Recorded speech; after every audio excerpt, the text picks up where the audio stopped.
අයිබෝන් යාළුවනේ welcome back to Kalyani Jayalath and Kingdom channel. මං හිතනවා ඔයාලා හැමදෙනාම හොඳින් ඇති කියලා. ඉතින් මේ වීඩියෝ එක තුළින් අද මං ඔයාලට අරගෙන ආවේ විනාඩි 10ක් වගේ ඊටාම අඩු කාලෙකදී කොහොමද මේ ලස්සන A-line ගවුම අපි මහගන්නේ කියලා දෙන්න. ඉතින් රැඳිලා ඉන්න වීඩියෝ එක අවසන් වෙනතුරු වීඩියෝ එකේ අතරතුර මං ඔයාලට ගොඩාක් රහස් ක්‍රම කියලා දෙනවා. කොහොමද මේ ගවුම නීට් එකට මහගන්නේ කියලා. ඉතින් ඔයාලා තවමත් මගේ channel එක subscribe කරලා නැත්නම් විතරක් subscribe කරන්න අමතක කරන්න එපා. ඒ වගේම වෙනදා වගේම like දාන්න, share කරන්න, comment කරන්න අමතක කරන්න එපා. So today I would like to share with you how to make this elegant A-line dress in 10 minutes time. If you like my channel, please don't forget to subscribe and share with others. So I'm using around 2.5 meter of fabric to make this dress. The width of the fabric is each side is 18 inches. The length of the dress is 53 inches. ඉතින් මගේ ගවුම දිග වෙනවා අඟල් 53ක්. ගවුමේ පළල වෙනවා එක පැත්තක අඟල් 18ක්. ඉතින් පපුව සඳහා මම අඟල් 32කුත්, ඉන සඳහා අඟල් 26කුත්, උකුල සඳහා අඟල් 32කුත්, උරහිස සඳහා අඟල් 14කුත් පාවිච්චි කරනවා. හැබැයි මම උරහිස 14ම පාවිච්චි කරන්නේ මෙතන. මොකද පිටුපස කර ගැඹුරට මම ගන්න නිසා, ඒ කියන්නේ මම පිටුපස කර ගැඹුර අඟල් 2කමාරක් ගන්න නිසා මම උරහිස පළල දෙකට බෙදලා ඒකෙන් අඟලක් අඩු කරලා තමයි මගේ උරහිස මම ලකුණු කරන්නේ. ඒ වගේ මේ පතුරුමේදී මම උරහිස සඳහා මහුම් වාසිත් අද එකතු කරලමයි මගේ පතුරුම නිර්මාණය කරන්නේ. ඒ වගේම මෙතනදී ඔයාලා මතක තියාගන්න ඕනේ සයිඩ් සීම් වලට මම එකතු කරගන්නේ පස්සේ. ඉතින් ඔයාලට පුළුවන් ඒකත් මේ සමගම මිමි හදා ගන්නකොට ඔයාලට එකතු කරන් හදා ගන්න. ඉතින් ඔයාලගේ මිමි මේ මම දාලා තියෙන මිමි වෙන වලට දාගෙන මේ ලස්සන ගවුම පහසුවෙන් නිර්මාණය කරගන්න පුළුවන්. ඉතින් අපි බලමු කොහොමද මේ පතුරුම නිර්මාණය කරගන්නේ කියලා. ඉතින් ඔයාලා පළමුවෙන්ම පුරුදු පරිදි තිරස් 4යි සිරස් 4යි මේ විදිහට ඉරි දෙකක් ඇඳ ගන්න. තිරස් රේඛාව මත අපි ගත්ත උරහිස පළල තියෙනවානේ මං කලින් කිව්වා වගේ අඟල් 14 එක දෙකට බෙදලා ඒකෙන් එකක් අඩු කරලා ඒකට මම නැවත අඟල් භාගයක් එකතු කරගත්තා මෙහුම් වාසි සඳහා. ඊට පස්සේ මේ මට ලැබෙන අඟල් 6මාර මේ තිරස් රේඛාව මත මම ලකුණු කරගන්නවා.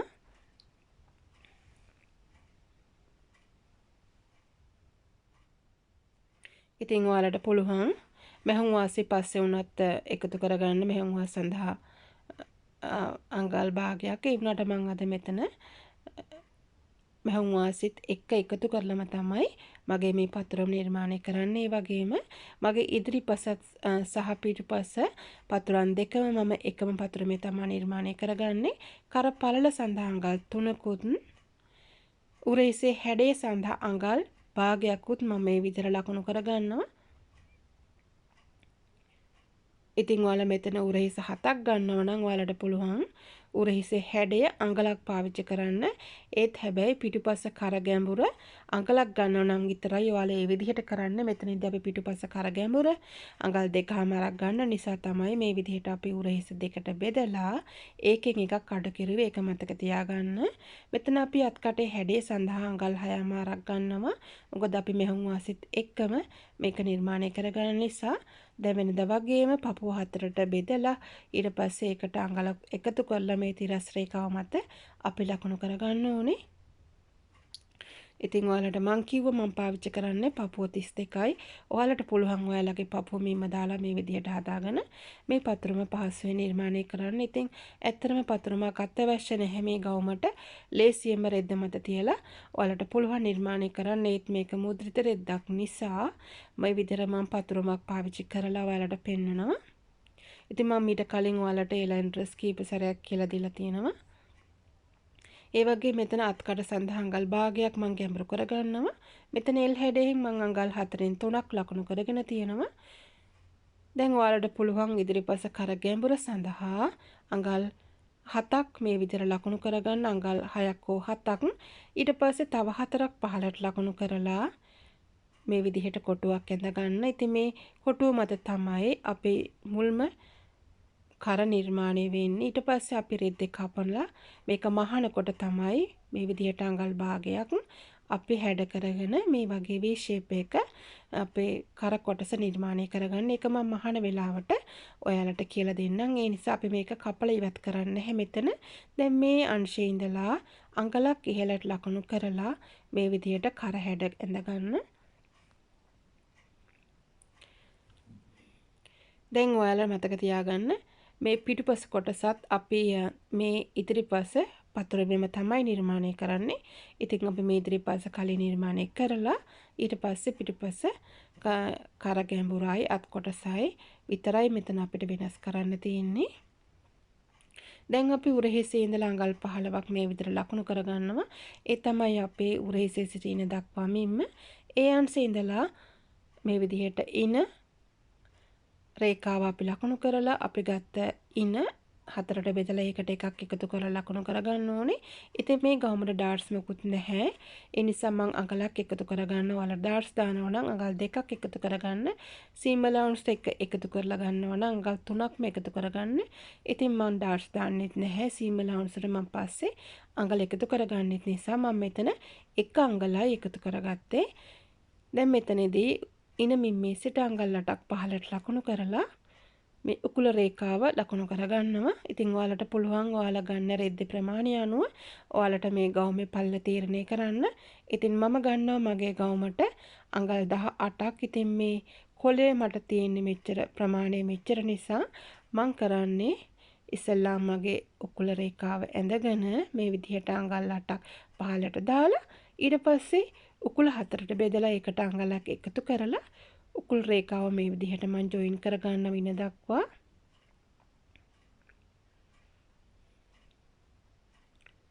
නැත්නම් ඔයාලට ඉනේ සිට උකුල දක්වා වුණත් මේක ඇඳ ගන්න පුළුවන් කැමති විදිහකට මේක ඇඳගෙන ඊට පස්සේ ඔයාලට පුළුවන් ඔයාලට අවශ්‍ය රෙද්දේ පළල තීරණය කරන්න. ඉතින් මෙතන මම සාම්පලයක් උදාහරණයක් විදිහට අඟල් අපි උකුල හතරට බෙදලා ඒ ගත්ත ගානට තව අඟල් 3ක් එකතු කරලා 11ක් වගේ මේ විදිහට ලකුණු කරගන්නවා. ඉතින් ඔයාලා ගන්නේ පළලෙන් අඩු රෙද්දක් නම් ඔයාලට පුළුවන් මේ ප්‍රමාණය වගේ අරගෙන සාමාන්‍ය A-line shape එකේ ගවුමක් මහගන්න. ඉතින් ඔයාලට ගොඩක් පළලට අවශ්‍ය නම් මම කලින් කිව්වා වගේ පළලෙන් වැඩි රෙද්දක් තෝරගන්න මේ සඳහා.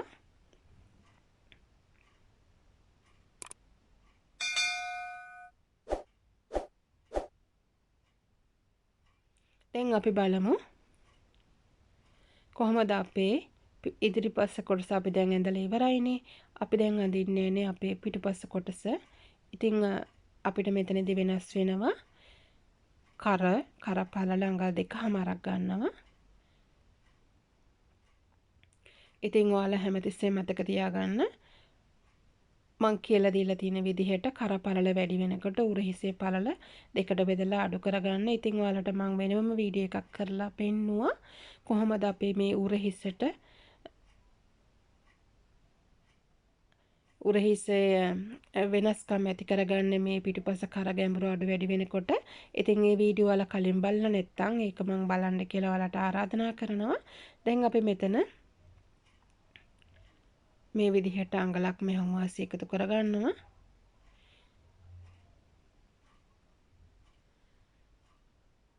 අත්කඩ සඳහා මම මෙතන මෙහුම් වාසිය එකතු කරගන්නේ නැහැ. මතකනේ අපි උරහිසට අඟල් භාගය ගත්ත නිසා මේ අත්කඩටත් මේ අපිට මෙහුම් වාසිය අවශ්‍ය වෙන්නේ නැහැ. දැන් මම මේ සඳහා අඟල් භාගයක් ඉහළට ඉස්සුවා පිටුපස කොටසෙන්.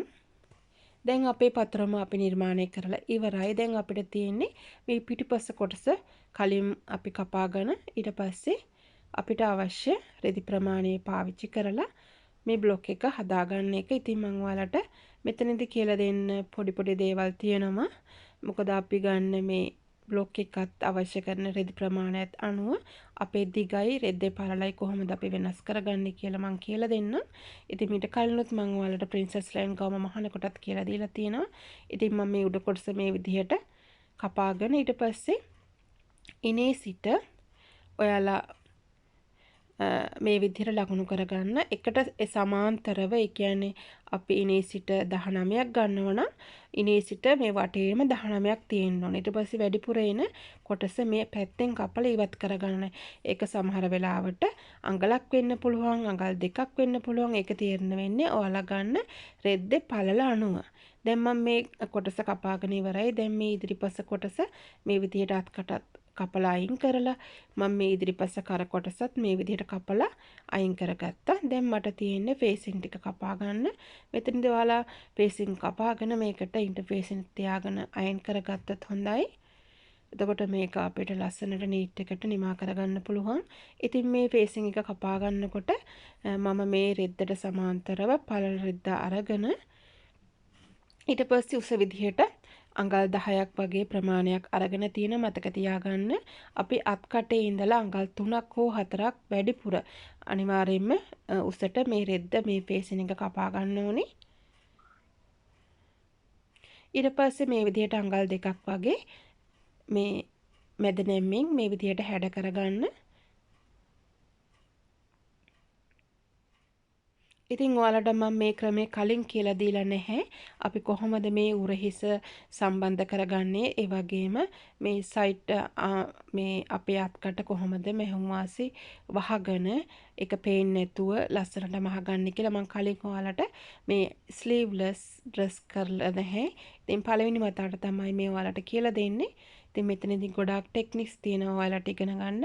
ඉතින් මේ තියෙන්නේ මගේ සෙන්ටර් ෆ්‍රන්ට් ඒ කියන්නේ මේ මැද කොටස. මෙතනදී මම ඔයාලට මහඬ කොට කියලා දෙන්නම්. අපි මේ ෆේසින් එක අල්ලගෙන මේ විදිහට අඟල් භාගයක් හිටින V shape එකට මහ ගන්නවා. දැන් පළමුවෙන්ම අපි කරන්න ඕනේ අපේ ඇඳුමේ අත් කොටස් දෙක මේ විදිහට ෆේසින් එකට තියලා මහ ගන්නවා. මතක තියාගන්න. ඉස්සෙල්ලාම අත් කොටස් දෙක කියන්නේ අපි කියන්නේ අත්කට කියලා. ඒකයි මම මේ අත් කොටස් කිව්වේ. අත්කට මේ දෙපැත්තට මෙහෙම මහ ගන්නවා. ඊට පස්සේ අපේ කර මහ ගන්නවා. උරහිස මහ ගන්න එපා. මොකද උරහිස අපි සම්බන්ධ කරන්නේ අපේ ඉදිරිපස පළුවට. ඒක පසුව මම කියලා දෙන්නම් කොහොමද කරගන්නේ කියලා. ඒ නිසා මේක විවරෙක් මෙහෙම තියන්න. පස්සේ අපි ඒක කරගමු. දැන් මෙතනදී ඔයාලා බලන්න මම මේ V shape එක කොහොමද හදාගත්තේ කියලා ඔයාලා දැක්කා. කර පැත්තෙන් මෙහෙම මහගෙන ඇවිල්ලා ඔයාලට මතකයිනේ මම මාක් කරගත්තා. දැන් ඒක මැදි මේ විදිහට කපා ගන්නවා. දැන් මේ විදිහට කට් මාක් දාගෙන මේ පුංචි කෑලි දෙකක් මම කපලා එතන ඉවත් කෙරුවා. මොකද මේක මට හරව ගන්න ලේසි නිසා.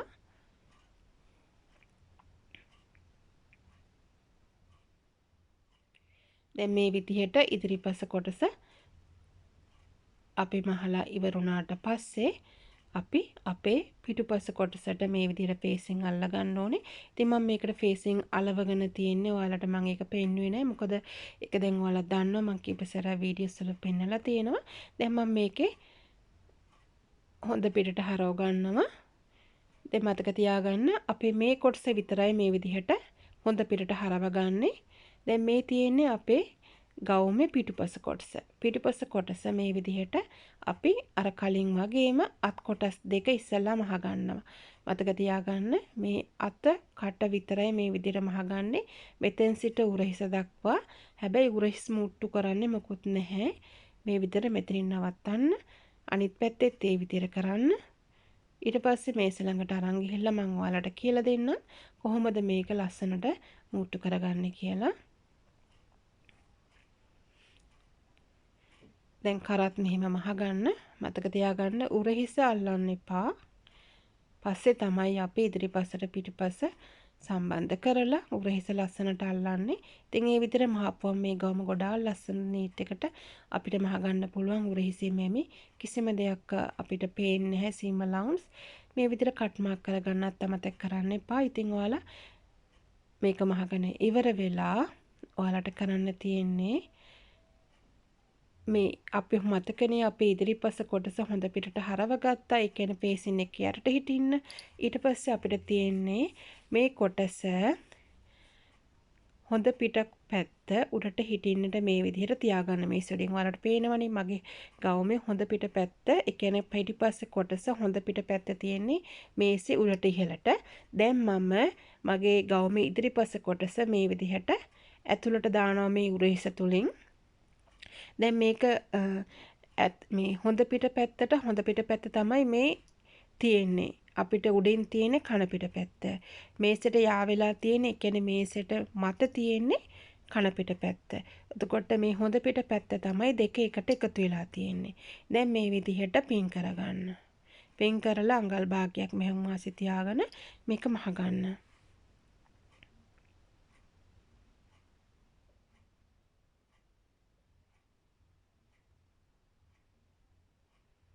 ඉතින් හරිම ලේසි ඔයාලට පේනවා. මේක මහලිරුණාම ගොඩක් නීට් එකට අපිට බලා ගන්න පුළුවන්. මේ තියෙන්නේ මම මෙෂර්මන්ට් අරන් ගිහිල්ලා මහගත්තට පස්සේ දැන් ඔයාලට මෙතන කිසිම මෙහෙම වාසියක් පේන්නේ නැහැ. දැන් මෙතන තවත් රහසක් තියෙනවා ඔයාලට කියලා දෙන්න.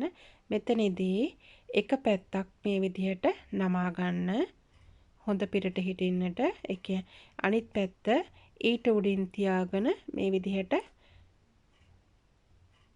කවර් කරගන්න අපේ බේසින් එක යටට හිටින්න.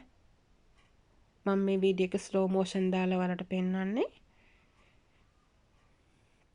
දැක්කනේ? මේක හරියම පහසුවෙන් අපිට මහ ගන්න පුළුවන්.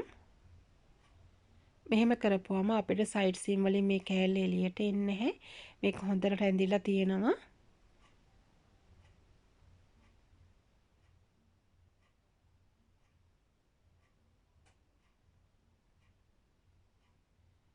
දැන් මේ විදිහට අපි අඟලක් මෙහෙම වාසේ තියාගෙන මේක මහ ගන්න ඕනේ.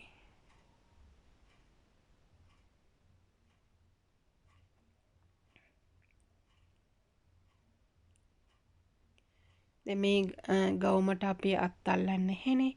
එතකොට මෙහෙම මහ ගත්තාම ගොඩාක් නීට්. ඉතින් ඔයාලා සොයන් රැකියාවක් වගේ කරනවා නම් මේ විදිහට ගවුම් දවසට 10ක් 15ක් වුණත් මහන්න පුළුවන්. මේක පහසුවෙන් මහලා ඊටාම හොඳ ආදායමක් ගන්න පුළුවන්. මොකද විනාඩි 10ක් කියන්නේ ඇත්තරම ඊටාම අඩු කාලයක්. ඉතින් කවදාවත් මහලා නැති කිසිම ඇඳුමක් මහපු නැති කෙනෙකුට විනාඩි 15ක් වගේ වැඩි වුණොත් 20ක් වගේ යයි. නැත්තම් මේ ගවම ඇත්තරම හරිම පහසුවෙන් මහ ගන්න පුළුවන්. දැන් මම මේ විදිහට සයිඩ් සීම් එක මහ ගන්නවා. ඊට පස්සේ අනිත් පැත්තෙත් මේ විතර මහගෙන මේක මම ඕවර්ලොක් කරගන්නවා. වාටියත් ඕවර්ලොක් කරගෙන අඟල් භාගයක් මෙහෙම වාසි හිටින්නට පුංචි වාටියක් මම දාගන්නවා. ඔයාලට ඕවර්ලොක් මෙෂිමක් නැත්තම් දෙපාරක් මහලා එකපාරක් මහලා අනිත් පාර තව උඩින් මහ ගන්න පුළුවන්. එතකොටත් වාටිය ලස්සනට එනවා. ඉතින් මම අනිත් කොටසත් මේ විදිහට මහ ගන්නවා.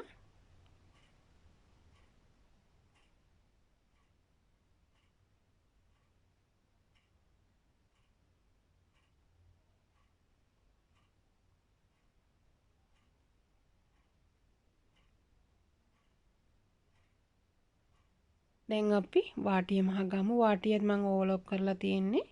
දැන් මට මේ විදිහට අඟල් භාගයක් තියාගෙන මට මහ ගන්න පුළුවන්. ඉතින් ඔයාලට පේනවනේ හරිම ලේසියෙන් මහ ගන්න පුළුවන් මේ ගවුම. ඉතින් ඔයාලට පුළුවන් ඔයාලගේ ලස්සන නිර්මාණ මගේ Facebook page එකකට post කරන්න. ඒ වගේම ඔයාලට පුළුවන් WhatsApp එකට එවන්න.